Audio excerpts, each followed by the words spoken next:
जय हिंद दोस्तों। मैं गुरदेश कुमार आपके अपने कैरियर गुरु कोचिंग सेंटर के परिवार में स्वागत करता हूं। दोस्तों, हमने आपको कल की क्लास में बताया था खिलजी वंश के बारे में। एक वीडियो खिलजी वंश के बारे में बनाई थी। आज हम आपको पढ़ाने वाले हैं तुगलक वंश। 20 मिनट की वीडियो में तुगलक वंश पूर्णतः पढ़ाएंगे। अब बात करेंगे तुगलक वंश की स्थापना किसने की है? गयासुद्दीन तुगलक ने।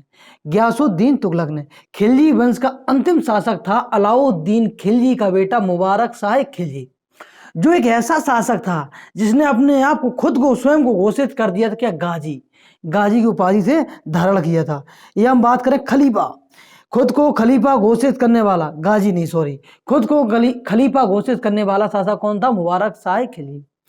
अगर हम बात करें मुबारक शाह खिलजी की तो ध्यान देना, जो कौन है तो मुबारक शाह खिलजी एक ऐसा शासक था जो बिना कपड़े या वस्त्रहीन, बोले तो नंगा, दरबार में आ जाया करता था, या महिलाओं के कपड़े पहन के आ जाया करता था।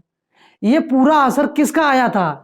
ये पूरा असर आया था इसके जो पिताजी थे, कौन? अलाउद्दीन खिलजी। वह लेकर आया था एक किन्नर को 1000 रुपए में खरीद कर, जिसे 1000 दिनारी कहते हैं, क्या? मलिक कपूर को।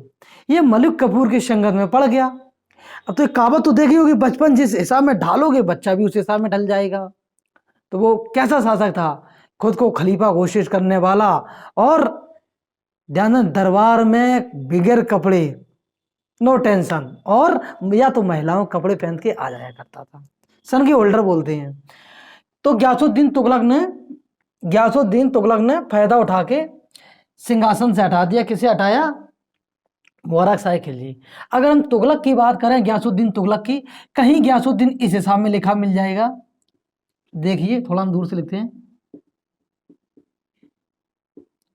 गयासुद्दीन, या कहीं इस हिसाब में लिखा मिल जाए तो टेंशन मत लेना। इसलिए जो हमने अलग अलग राइटरों की जो हमने बुक पढ़ी है ना, उसमें किसी में ये लिखा, किसी में ये लिखा, किसी में ये लिखा, तो टेंशन मत लेना। यही है गयासुद्दीन तुगलक। अब बात करें, गयासुद्दीन तुगलक ने तुगलक वंश की स्थापना की। किसकी की? तुगलक वंश की स्थापना किसने की? गयासुद्दीन तुगलक ने। तुगलक वंश चला है ना 1320 ईस्वी से लेके 1414 ईस्वी तक, और तुगलक वंश के संस्थापक गयासुद्दीन तुगलक ने शासन किया 1320 से 1325 ईस्वी तक। अब बात करेंगे मेरे प्यारे बच्चों, गयासुद्दीन तुगलक का वास्तविक नाम या असली नाम क्या था? गाजी मलिक। क्या नाम था? गाजी मलिक। इसी ने दिल्ली में तुगलकाबाद नामक शहर की स्थापना की। पूछ लिया जाएगा, तुगलकाबाद नामक शहर की स्थापना किसने की? तो किसने? गयासुद्दीन तुगलक ने। सिंचाई के लिए नहरों का निर्माण करवाने वाला पहला शासक कौन? गयासुद्दीन तुगलक। इसने 1323 ईस्वी में अपने बेटे जोना खान, कौन? जोना खान, जोना खान लिखो, खान और खान एक ही बात होती है, कहीं खान मिल जाए कहीं खान एक ही बात, को तेलंगाना अभियान पर भेजा। किसके? तेलंगाना अभियान पर भेजा। इसने तेलंगाना को तुगलक राज में मिलाया और तेलंगाना का नाम बदलकर सुल्तानपुर रखा। क्या रखा? सुल्तानपुर। मेरे प्यारे बच्चों, हजरत निजामुद्दीन औलिया, ये वही औलिया साहब हैं जो कौन के गुरु हुआ करते थे? आप लोग बताओगे, हजरत निजामुद्दीन औलिया किसके गुरु थे? हमने कल बताया जो अलाउद्दीन खिलजी के दरबारी कवि थे। महबूब ए इलाही। गयासुद्दीन तुगलक ने हजरत निजामुद्दीन औलिया को एक उपाधि से नवाजा था जिसका नाम था महबूब ए इलाही। यह एक सूफी संत थे हजरत निजामुद्दीन औलिया। ये दिल्ली में रहा करते थे। कौन? दिल्ली में।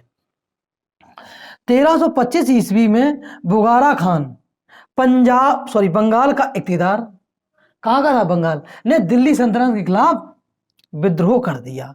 अब विद्रोह का रीजन समझो, ये जो का नाम थे गयासुद्दीन तुगलक ने क्या? टैक्स, बोले तो कर वसूलना चाह। किनसे वसूलना चाह? हजरत निजामुद्दीन औलिया ने टैक्स देने से मना कर दिया। तो 1325 ईस्वी में बुगारा खान बंगाल का इख्तियार ने क्या किया है? दिल्ली सल्तनत के खिलाफ विद्रोह कर दिया। इसी विद्रोह को रोकने के लिए गयासुद्दीन तुगलक 1325 ईस्वी में ठीक है, गया, लेकिन लकड़ी के महल में गयासुद्दीन तुगलक की हत्या कर दी। बात यह है कि जैसी जो कि गयासुद्दीन तुगलक पहुंचा तो उसने कहा हजरत निजामुद्दीन औलिया से टैक्स के लिए। तो इसकी जो सेना थी या जो टैक्स वसूलने वाला था वो हजरत निजामुद्दीन औलिया के पास गया और कहा कि टैक्स दो आप। हजरत निजामुद्दीन औलिया ने टैक्स या कर देने से मना कर दिया और हजरत निजामुद्दीन औलिया को मना कर दिया। तो गयासुद्दीन तुगलक ने कहा कि अभी हम आते ही कौन हजरत निजामुद्दीन औलिया को बंदी बना लेंगे। तो हजरत निजामुद्दीन औलिया ने कहा दिल्ली अभी दूर है। कहा तुम युद्ध लड़ने गए हो तो कह दो जाके दिल्ली अभी दूर है। तो कुछ इतिहासकारों का मानना है कि हजरत निजामुद्दीन औलिया ने गयासुद्दीन तुगलक की हत्या करवाई है, लेकिन ये मैं नहीं बोल रहा हूँ, कुछ इतिहासकारों का कहना है। लेकिन ये बात सही है 1325 ईस्वी में ठीक लकड़ी के महल में गयासुद्दीन तुगलक की हत्या कर दी गई। लकड़ी के महल में रुकने के लिए गयासुद्दीन तुगलक रुका और लकड़ी का महल रात में गिर गया, जिससे दबकर उसकी हत्या हो गई या मृत्यु हो गई। गयासुद्दीन तुगलक का मकबरा दिल्ली के तुगलकाबाद शहर में है, तुगलकाबाद में है, ठीक है। इसकी मृत्यु हुई, इसी गलत लिखा यहाँ, इसकी यहाँ होना चाहिए, इसकी मृत्यु के बाद इसका बेटा जौना खान अगला शासक बना। दोस्तों आपको ध्यान देना है, जौना खान कौन था? इसका बेटा था। दोस्तों मोहम्मद बिन तुगलक, मोहम्मद बिन तुगलक की अगर बात करें, ये किसका? गयासुद्दीन तुगलक का बेटा था मोहम्मद बिन तुगलक। इसने शासन किया है 1325 ईस्वी से लेके 1351 ईस्वी तक। ध्यान देना मेरे प्यारे बच्चों, मोहम्मद बिन तुगलक का वास्तविक नाम था या मूल नाम था इसका जौना खान। ये वही जौना खान है जिसे तुगलकाबाद, समझ रहे हो? ठीक है। इसे पागल सुल्तान कहा जाता है। मोहम्मद बिन तुगलक को पागल सुल्तान कहा जाता है या कहते हैं। हमने आप सभी से एक सवाल पूछा था कि हजरत निजामुद्दीन औलिया किसके गुरु हैं? आप सभी ने कमेंट नहीं किया है, प्लीज कमेंट कीजिए। अब मोहम्मद बिन तुगलक जो है, मोहम्मद बिन तुगलक अरबी और फारसी भाषा का महान विद्वान था। इसके शासन काल में, किसके? मोहम्मद बिन तुगलक के शासन काल में 1333 ईस्वी में 1333 ईस्वी में दक्षिण अफ्रीकी यात्री मोरक्को देश से इब्न बतूता आया। कौन आया? इब्न बतूता इसके दरबार में आया। मोहम्मद बिन तुगलक ने इब्न बतूता को अपना काजी नियुक्त किया और इब्न बतूता ने रहला, पूछ ली जाती है, रहला नामक पुस्तक लिखी। कौन? रहला पुस्तक के अनुसार दुनिया का सबसे प्रसिद्ध व समृद्ध शहर दिल्ली को बताया गया है। भारत और मोरक्को देश के बीच व्यापार का वर्णन भी इस पुस्तक के अंतर्गत है। कौन? रहला पुस्तक के अंतर्गत। यह सती प्रथा पर प्रतिबंध लगाने का प्रयास करने वाला, इसने केवल प्रयास किया था, प्रतिबंध नहीं कर पाया था। प्रयास करने वाला यह प्रथम सुल्तान था। मेरे प्यारे बच्चों, भारत में सती प्रथा की शुरुआत गुप्त काल से 319 ईस्वी से लेकर 540 ईस्वी में हुई थी, यह मानी जाती है। ध्यान देना, ऐसा नहीं है कि आपने रामायण देखी हो या महाभारत देखी हो, इनकी पुख्ता जानकारी नहीं है। लेकिन हाँ, इसकी जो जानकारी हमें मिलती है किसकी? सती प्रथा की, कि भारत में सती प्रथा की शुरुआत गुप्त काल से हुई 319 से लेकर 540 ईस्वी में। गुप्त काल की अगर हम बात करेंगे, गुप्त काल में कौन? गुप्त काल कब से कब तक चला है? 319 से लेकर 540 ईस्वी तक। गुप्त काल का शासक था रामगुप्त। इसने शासन किया 375 ईस्वी से लेकर 380 ईस्वी। रामगुप्त का सेनापति था, कौन? सेनापति गोपाल राज की क्या होगी? युद्ध में मृत्यु, हत्या हो गई इसकी।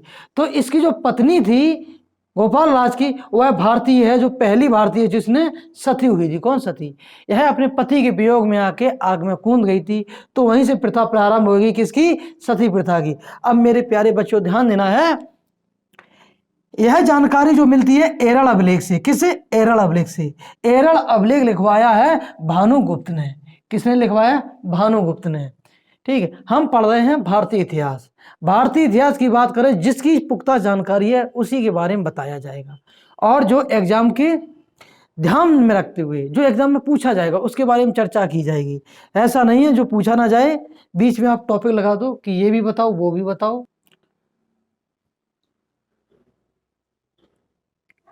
अब बात करेंगे मेरे प्यारे बच्चों सती प्रथा पर रोक लगाने वाले शासक। कौन? सती प्रथा पर रोक लगाने वाले शासक कौन कौन से थे? सबसे पहले जो सती प्रथा पर प्रतिबंध रोक लगाया था फिरोज शाह तुगलक ने। किसने? फिरोज शाह तुगलक ने। फिर इसके बाद जो दूसरा शासक आया वो आया कौन? अकबर। कौन? अकबर ने भी सती प्रथा पर रोक लगाई। इसके बाद औरंगजेब ने भी सती प्रथा पर प्रतिबंध लगाया।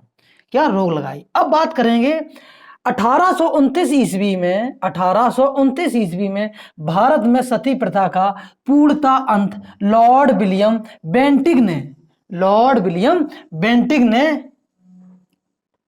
ने किया।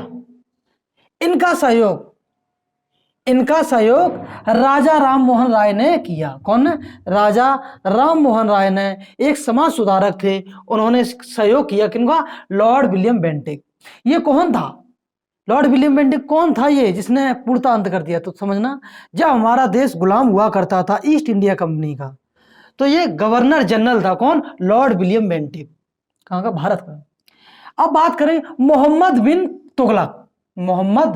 तुगलक के शासनकाल में सर्वाधिक विद्रोह हुए।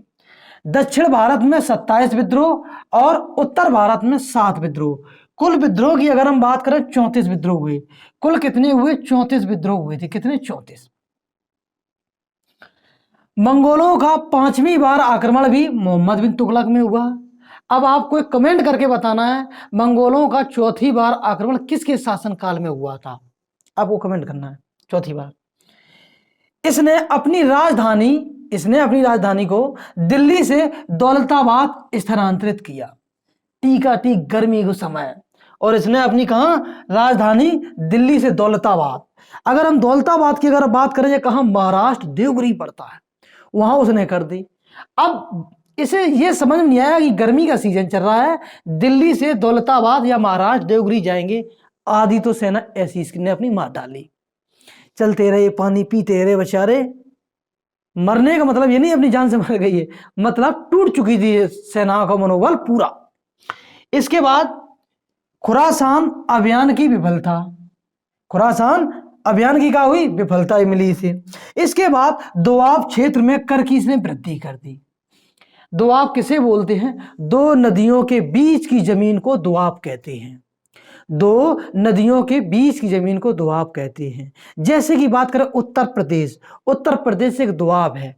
गंगा और यमुना नदी के बीच में बसा हुआ उत्तर प्रदेश है, तो दोआब बोलते हैं, दोआब क्षेत्र। कोई दिक्कत?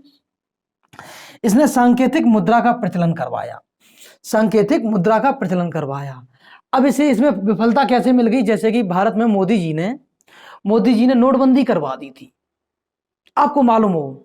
तो बोला जा रहा था मोदी जी को कि ये मोहम्मद बिन तुगलक जी हैं। कौन? मोहम्मद बिन तुगलक। किस लिए? मोहम्मद बिन तुगलक ने सांकेतिक मुद्रा का प्रचलन करवाया था। मेरी बात से, जो मुद्रा चल रही है उसे बंद करके एक नई तरीका की मुद्रा चालू करना, उसे सांकेतिक मुद्रा बोलते हैं मेरे प्यारे बच्चों। तो इसमें क्या इसे विफलता इसमें कैसे मिली? घर घर में टकसाल हो गए। पीतल के बनते थे, तुरंत हथौड़ी उठाई, टक टक टक टक टक टक करके बना ली। तो ध्यान देना, इसमें क्या हुई? इसे विफलता मिली सांकेतिक मुद्रा में। कराचीन अभियान की विफलता। किसकी? कराचीन अभियान की विफलता इसे मिली। कोई दिक्कत नहीं। मोहम्मद बिन तुगलक ने कृषि एवं सिंचाई विभाग की स्थापना की, जिसे दीवान ए कोही कहा जाता है। 1351 ईस्वी में सिंध भट्टा में विद्रोह के दौरान इसकी मृत्यु हुई। कौन की? मोहम्मद बिन तुगलक।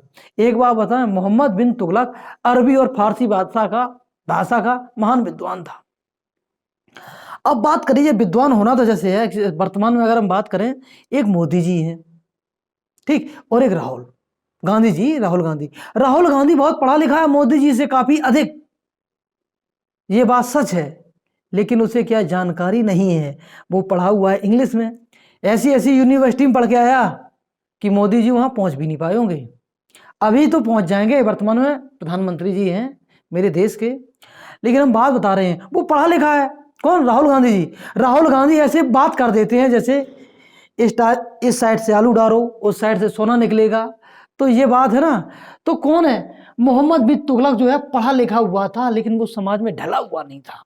क्या ढला हुआ? जैसे कि अगर हम बात करें, मोहम्मद बिन तुगलक ये अरबी फारसी का बादशाह का मान विद्वान था। इसके दरबार में इब्न बतूता आया, इसने अपना तुरंत काजी नियुक्त कर लिया। तो इसमें कहा है जो जानकारी न होने के कारण सबसे ज्यादा सर्वाधिक विद्रोह इसके शासनकाल में हुए। तो पूछा जाएगा, बताओ दिल्ली सल्तनत का एकमात्र शासक या सुल्तान बताओ जिसके शासनकाल में सर्वाधिक विद्रोह हुए। कौन? मोहम्मद बिन तुगलक।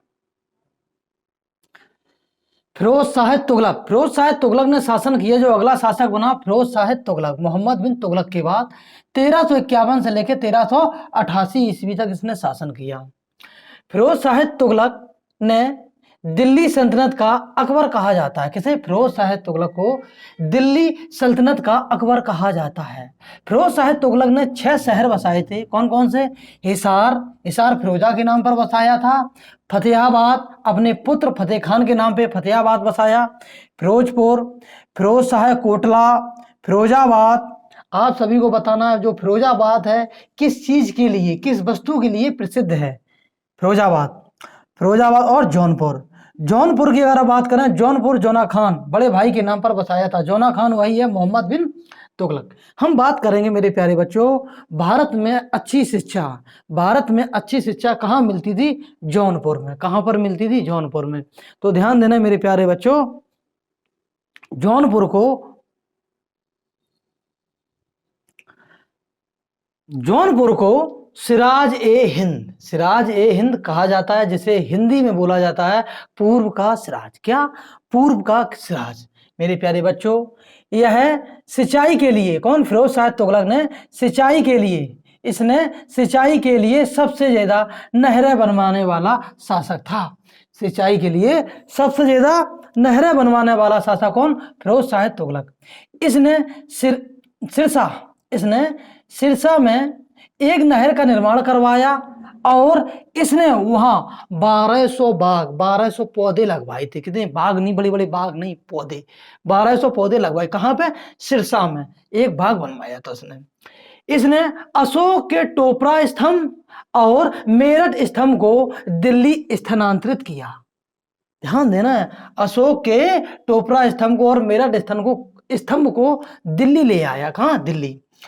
इसने जगन्नाथ मंदिर को नष्ट करवाया और ज्वालामुखी मंदिर को लूटा। क्या था? लूटा। जगन्नाथ मंदिर कहां पे है? जगन्नाथ मंदिर पुरी उड़ीसा में। कहां पर? उड़ीसा में। और ज्वालामुखी मंदिर है कांगड़ा, कांगड़ा हिमाचल प्रदेश में। कहां पे? कांगड़ा हिमाचल प्रदेश में। मेरे प्यारे बच्चों, इसके बाद इसने ब्राह्मणों पर भी जजिया कर लगाया। यह पहला शासक बना जिसने ब्राह्मणों पर जजिया कर लगाया। एक बात ध्यान देना है, भारत पर जजिया कर लगाने वाला कौन था? मोहम्मद बिन तुगलक। कौन? तुगलक। और ध्यान देना है, अगर हम बात करें मुसलमानों पर जाकात लगाने वाला कौन? अलाउद्दीन खिलजी।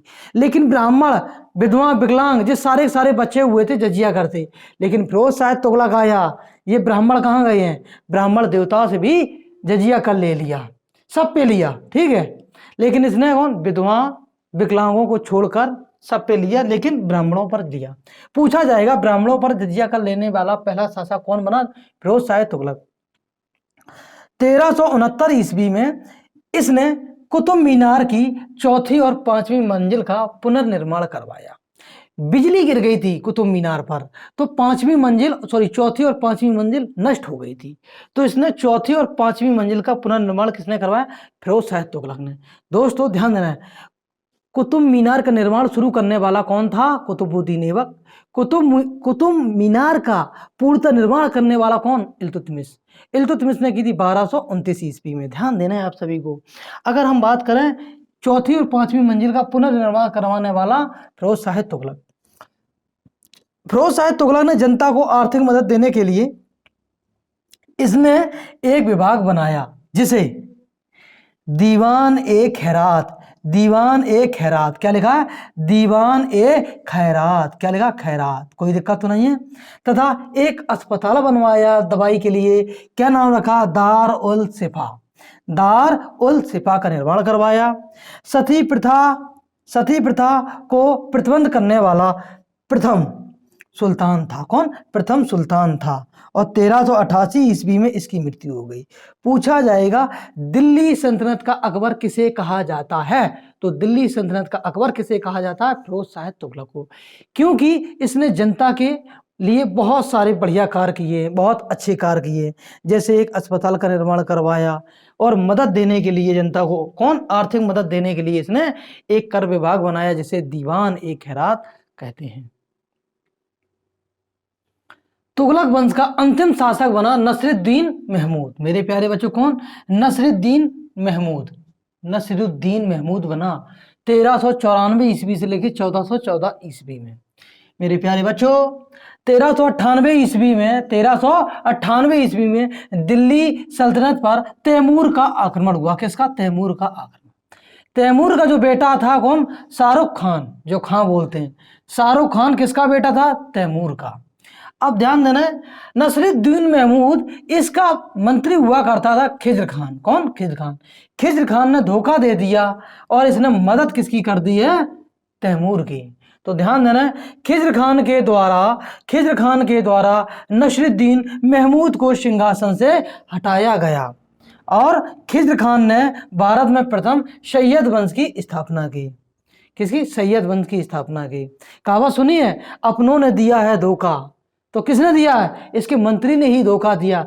अगर इसका मंत्री से धोखा नहीं देता तो तैमूर का आक्रमण जो हुआ था, कब हुआ था? 1398 ईस्वी में। नसरुद्दीन महमूद हारता नहीं। दोस्तों, आज के लिए इतना ही। आज जो हमने आपको पढ़ाया, कौन सा वंश पढ़ाया है? ध्यान देना है, कौन सा वंश पढ़ाया? बताइए, कमेंट कीजिए आप।